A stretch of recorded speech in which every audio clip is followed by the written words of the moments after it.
সিলেট রক্তের অনুসন্ধানে আমরা এর উদ্যোগে 24তম বিনামূল্যে রক্তের গ্রুপ নির্ণয় ক্যাম্পেইন অনুষ্ঠিত হয়। সোমবার 10 ফেব্রুয়ারি 2025 সকাল 10 ঘটিকায় সিলেট পলিটেকনিক ইনস্টিটিউট প্রাঙ্গণে সিলেট রক্তের অনুসন্ধানে আমরা এর প্রতিষ্ঠাতা মোহাম্মদ তারেক আহমেদের পরিচালনায় অনুষ্ঠিত হয়। এতে প্রধান অতিথি হিসেবে উপস্থিত ছিলেন সিলেট পলিটেকনিক ইনস্টিটিউটের অধ্যক্ষ মোহাম্মদ রিহান উদ্দিন। উদ্বোধক হিসেবে উপস্থিত ছিলেন অত্র সংগঠনের উপদেষ্টা দৈনিক ইনফো বাংলা সিলেট ব্যুরো প্রধান উৎফল বড়ুয়া। বিশেষ অতিথি হিসেবে উপস্থিত ছিলেন সাংবাদিক এইচ ফারুক আহমেদ, মানবিক কর্মী শেলু বড়ুয়া। মানবিক সংগঠন সিলেট রক্তের অনুসন্ধানে আমরা এর প্রচার সম্পাদক জিৎ, সহপ্রচার সম্পাদক শুভ দাস, সহপ্রচার সম্পাদক সেনাপতি সত্যজিৎ, ব্লাড বিষয়ক সম্পাদক আকরাম আহমদ, সহ বিষয়ক সম্পাদক মিনারা বেগম, অর্থ সম্পাদক ঝুমুরা বেগম, ধর্ম বিষয়ক সম্পাদক আরাফাত ইসলাম, সদস্য আকরাম আহমদ বাপ্পি, নাদিয়া, সেতু বড়ুয়া মুক্তা, সীমান্ত বড়ুয়া জয় প্রমুখ। মানবিক কার্যক্রমে অতিথিরা বলেন, উক্ত মানবিক সংগঠন মানুষকে সচেতন ও নিজ নিজ রক্তের গ্রুপ জানানোর লক্ষ্যে বিনামূল্যে রক্তের গ্রুপ নির্ণয় কার্যক্রমের মধ্য দিয়ে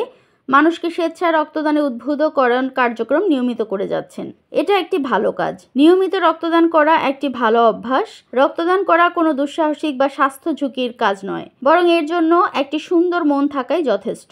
রক্তদাতার শরীরের কোনো ক্ষতি তো হয়ই না, বরং নিয়মিত রক্তদান করলে বেশ কিছু উপকারও পাওয়া যায়। বরং প্রতিবার রক্তদানের পর রক্তদাতার অস্থিমজ্জা নতুন রক্তকণিকা তৈরির জন্য উদ্দীপ্ত হয়। ফলে রক্তদানের 2-3 সপ্তাহের মধ্যে সে ঘাটতি পূরণ হয়ে যায়। দৈনিক আজকের বাংলা .net